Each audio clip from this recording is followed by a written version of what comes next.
Hey everyone, what's going on? Welcome to another episode of Dan and Northernlion Play Hearthstone Badly. Ryan, what's going on? How's it going, man? It's good. How's it going with you? It's good, it's good. Hey, always, some of your intros are like anti-question, self-answering prophecies. What do you mean by that? Like you'll say, how's it going? And then immediately follow it up. There's nothing wrong with that, it's just something I noticed. Dan, you're making me self-conscious, man. She's so self-conscious. All right, so... Got no idea what she's doing in college, yeah. That major that she majored, don't make no...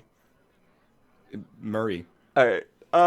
So we're gonna jump into this. I'm going with an anti-class, so like a class that I haven't played yet. Are you doing the same? Well, okay. I'm playing as a class you've played before, but it's a class I've played before in the Tavern brawl. So I think that should count. Okay. There's no set rules. Just the only rule is no net decks, and we got a side pot for loot hoarder, right? And the deck that I'm playing right now has 0 loot hoarders. Oh, what? It's like I'm spotting you like you got to cover the spread in this game. Why? What? There's nothing you could cut to put a loot hoarder in this. That's not the way it works. You cut the loot hoarder is the #1 draft pick off the board. It's the LeBron. You can't build the Jordan. Every deck around a loot hoarder though. You couldn't just like slide one in. I'd rather have 0 than have 1. Hey, so someone, I don't know if it was on the Reddit or if someone tweeted us, but someone tweeted us a link to the guy who has the loot hoarder voice. Did you see that? I did not see that, no. So apparently he's like in some Screamo band. Really? Yes. Now that's a surprise. And then someone said, and this is just defamation of character, someone said, it must have been on the Reddit, someone said that he's not that nice of a guy. What? Oh, well, we can't spread that without knowing for certain. Well, how would we know for certain? No! Okay, no, disregard. That was fine. What was that noise? That was me going, no! It's the sound, hypothetically, if my kayak overturned. Don't you make light of that situation. No, you can make light of it. Okay. Do you think... do you think it's bold true? Move, Dan. The coin totem. A bold first turn. I want you to know before we get started, this deck, not net decked at all. I saw this card right here, and I thought, man, it'd be cool to like theme a deck around that. If you could get that out of control, you could have some crazy turns. I played it in casual last night. I won like 5 games, lost 7. So I'm actually pretty proud of it because everyone in casual is just running bullshit net decks anyway. Trog Beast Rager. Okay. Correct. Well, let me say, so you actually play casual.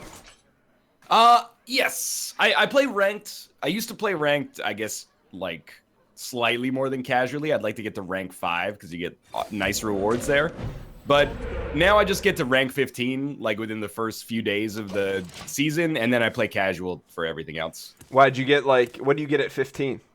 At 15, you get a golden rare and some other like miscellaneous rewards. And at this is a tough choice here.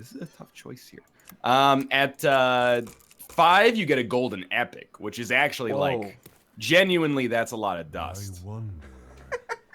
Sorry, was something funny? Did I say something that I like how you thinking like you don't think like, oh, that's a sweet card, man. That's a lot of dust. Well, a lot of dust can make a sweet card, man. But then it gets to get to rank 15. I'll give you some like perspective. This month I never lost to get from rank 21 to rank 15 because I was running the like worst deck, the most annoying deck in the meta, which is Pirate Warrior. But usually it takes like maybe an hour or 2 to get to rank 5. Takes me like 40 hours. So in terms of like cost value, it's a pretty easy decision. Wait, what do you mean you didn't lose one time? I won like maybe 9 or 10 in a row. Because you used like a BS net deck? Well, yeah, the deck's just disgusting. So, right, Dan, this is the theme of this deck. Okay. Is that all these cards like buff other cards in my hand when they die or when they come out. So then you get something like this. Normally it's a 4-mana 2/4 that deals damage equal to its attack when it comes out. But now it's a 4-mana 6/8. Wait, don't kill their brothers. Don't kill the brothers. They're brothers. How are they brothers? They would look the same. What are you talking about? My guy's like a freaking armored, like, worm dragon or something. No, the brother next to your brother. Oh, I see. They're both trogs. Yeah, but anyways, so this is the problem I have believing you. Oh, here we go. I don't want to say believing, because that's not even true. And when we talk in Skype about like net decks and stuff, you're up on the game. Like you know what's going on. So, is there a net deck influence on some of the decks you play here? There is a net deck influence, I would say. Yeah. Okay. The influence is like. Well, like, for Kazakus, I knew Kazakus was good, so I was like, hey, let's build Kazakus. Let's build, like, a weird Kazakus. The word is now meaningless to me, by the way, but... What, Kazakus is meaningless? Yeah, Kazakus is meaningless to me, now that I've said it so many times. But this one, straight up, if this exists as an archetype, I've never seen it. I saw this card, Rat Pack, in the spoilers, and I was like, oh, that would be really cool. If you could get like a just ridiculous Rat Pack. Most of the time though, like net decks just crap on it. But what do you mean? Sometimes, like turn 3, you put out like a 6/6 Rat Pack. When you kill it, it summons 6/1/1 rats, and people are like, I just concede. Well, what do you mean you saw in the spoilers? You're using the Rat Pack against me. That was one of my originals. The Rat Pack is one of your originals? Yeah, I think it was in the first deck we played because we talked about Sammy Davis Jr. for like half a second. So that's exhausting all I know about Sammy Davis Jr. basically, so that seems correct. What do we want to do here? Let's give him a little chocolate dropper. You know what chocolate dropper is? I have no idea what chocolate dropper is. Chocolate dropper is you know how there's like Lonely Island and those type of rappers like Andy Milonakis, like those type of guys? Yeah. Chocolate dropper is Kevin Hart's alias. Oh, okay. After this I'm gonna send you a link of Kevin Hart on Sway in the Morning, kind of the birth of Chocolate Dropper, and it's really good. Because you wouldn't think he's good at rapping, but he's actually pretty funny. Why wouldn't I think that he's good at rapping, man? Because he's a comedian. You know, that's true. I wouldn't think you're good at rapping. Oh, that's just offensive, though. But you're kind of a comedian. I guess in some ways, yeah. When your third grade teacher kicked you out for holding Denmark.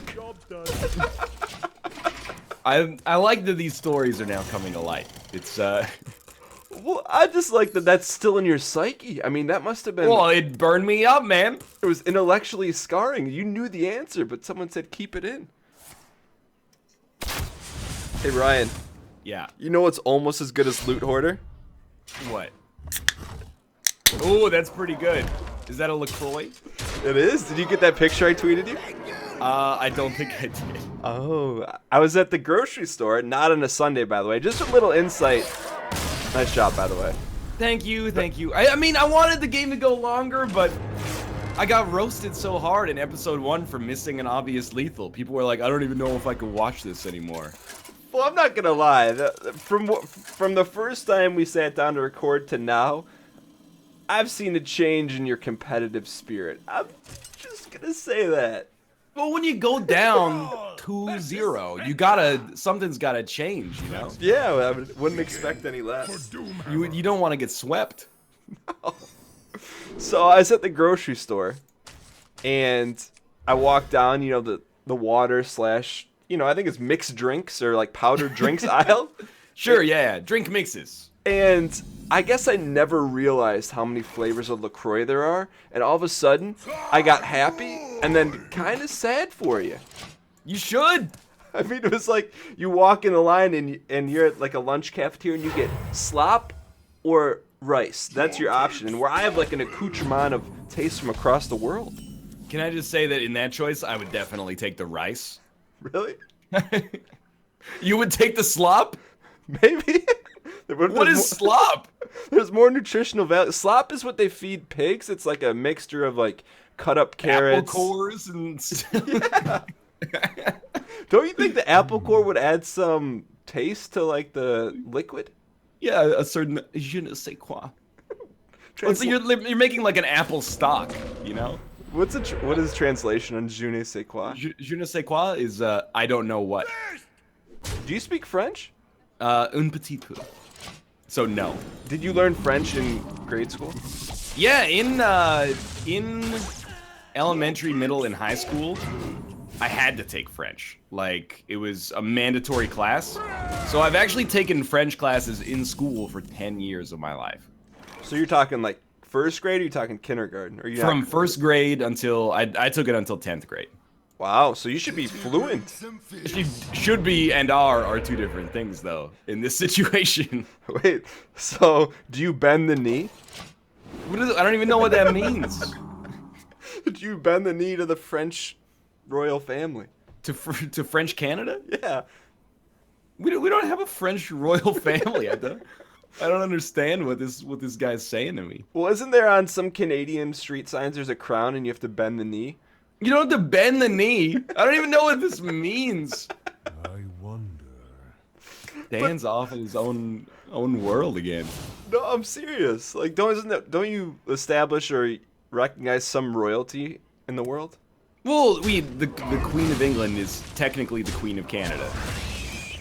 What do you mean by technically? It sounds like you don't bend the knee. We don't bend the knee. We have our own government. We remain standing at all times.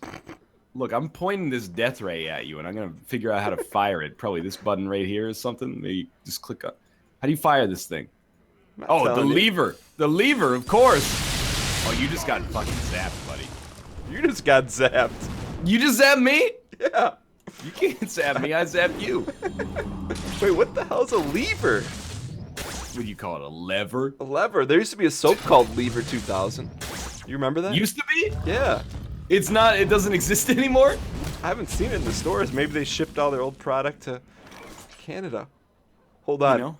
Hold on. Brace yourself. I think here we there's go. only one in this deck. It's pretty good. I can't deny it. When you see the guy's face that voices this, you would never match them up. It looks like Moby mixed with the head guy from Slipknot. What does he have, like spikes on his head? I don't know. He just has a goatee. I couldn't think of anyone with a long goatee. He just has a spike on his, or he just has a goatee. Ooh, I don't know how I feel about that card. First things first, I gotta give you the death rattle. You gotta roll need. Thank you. Thank you. It was honestly my pleasure. Hey, And so before we start, you said you had to pour coffee. Yeah. So are you like Keurigging it up, or what are you doing? No, actually, so I have a cold brew coffee making kit, which is basically just 2 containers. One you put coffee grinds and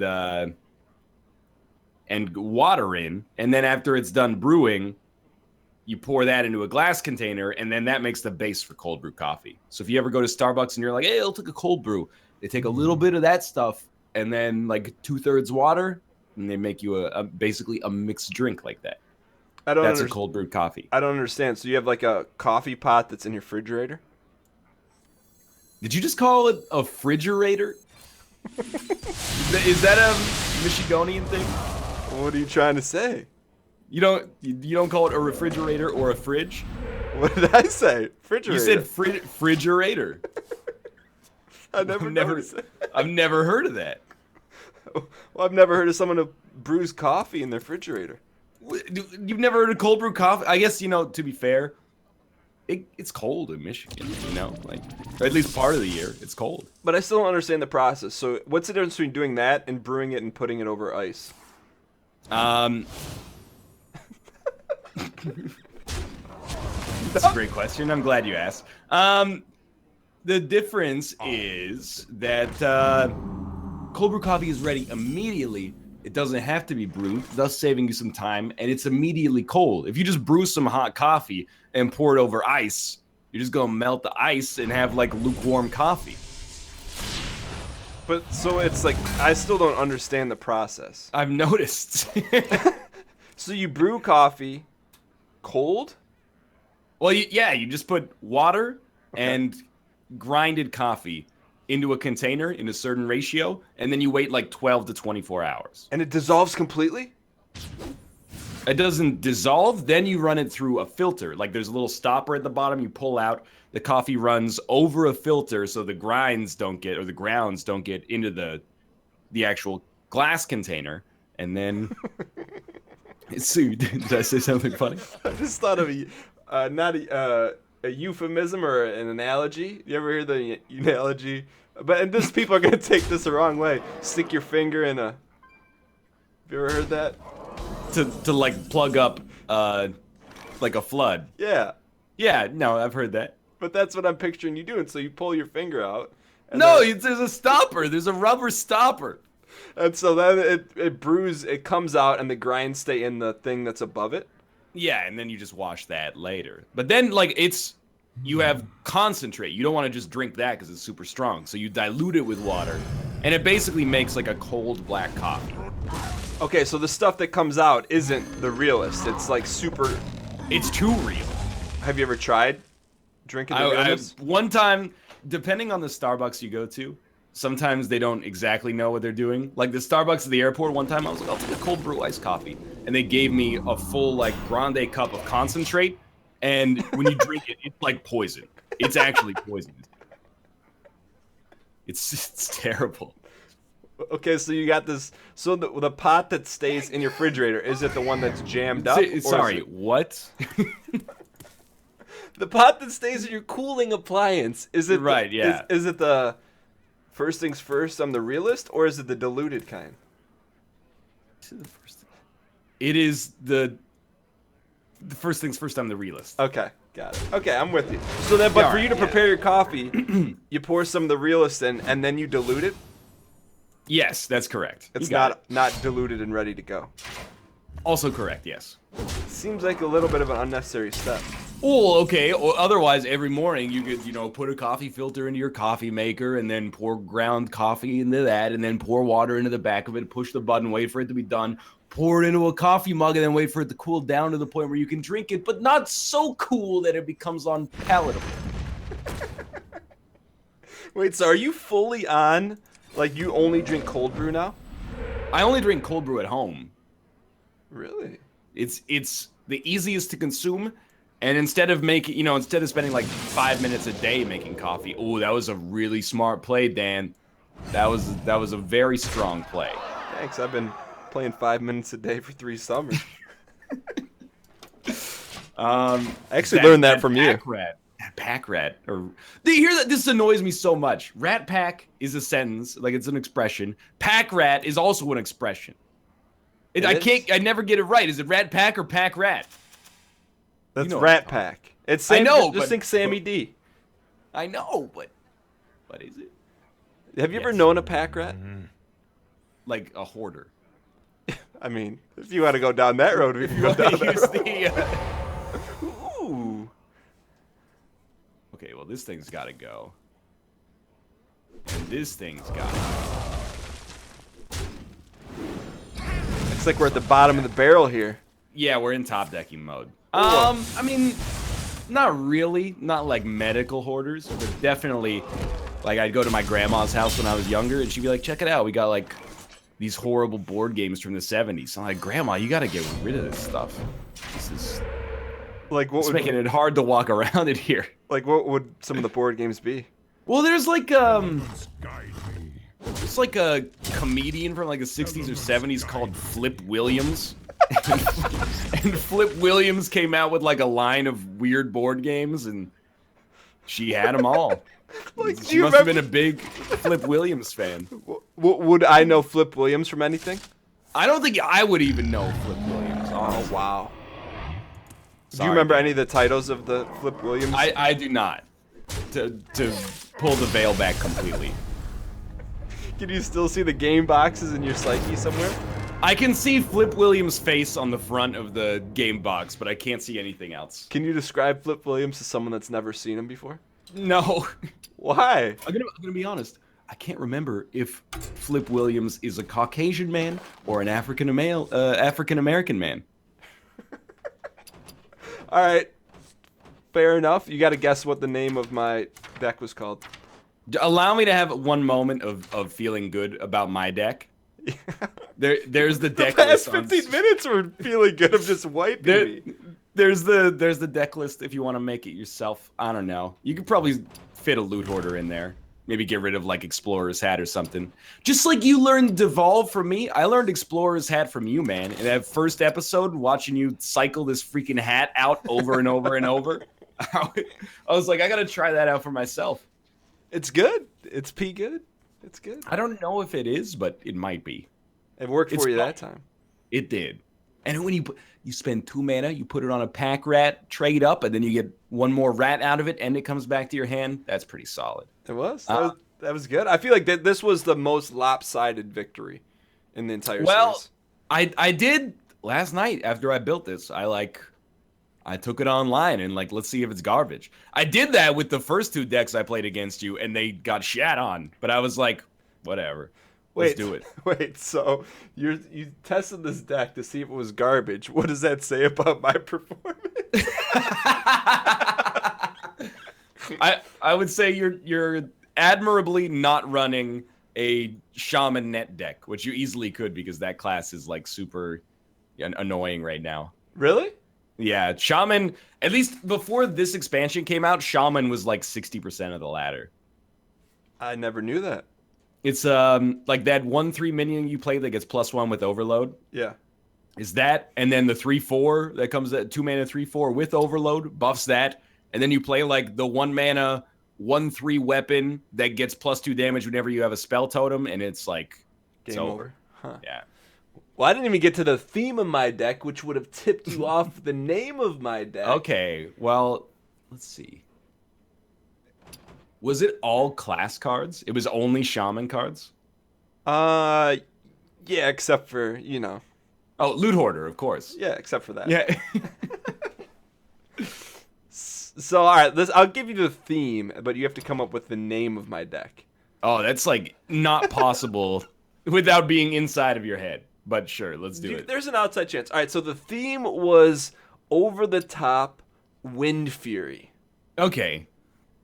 So just overwhelm me with Wind Fury. Well, the fact that you lampshaded over the top means there's got to be some kind of Sylvester Stallone arm wrestling kind of name thrown in there.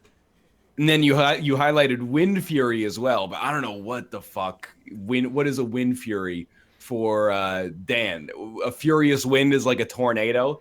So I'm going to say that this is the Stallone tornado. That's pretty close, but not really. I'll give you one hint. Okay. What do you feel in a tornado or against Wind Fury? Wind, how do you feel? You'd feel afraid. Physically, what do you feel? I don't know. A breeze. Ooh, okay.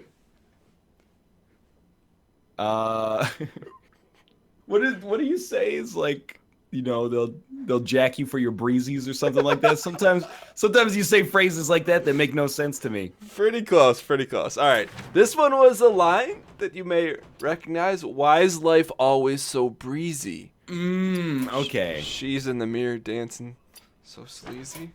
Is that Flashing Lights? Yes, there you go. That's one of my all-time favorite Kanye West songs. Really?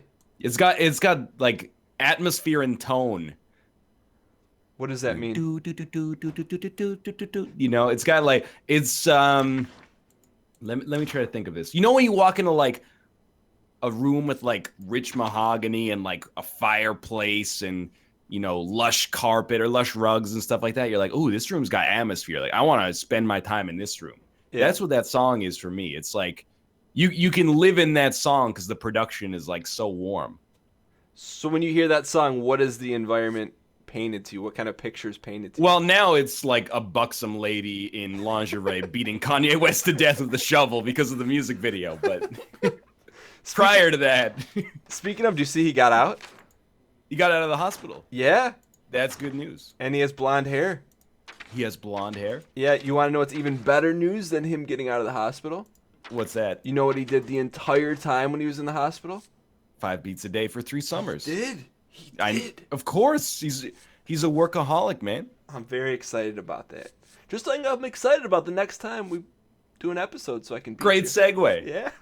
Thank you guys so much for watching. If you guys enjoyed it, clicking the like button helps out a great deal. And as always, thanks to Ryan for hopping on and squatting up. And we'll see you guys next time. Later. Later.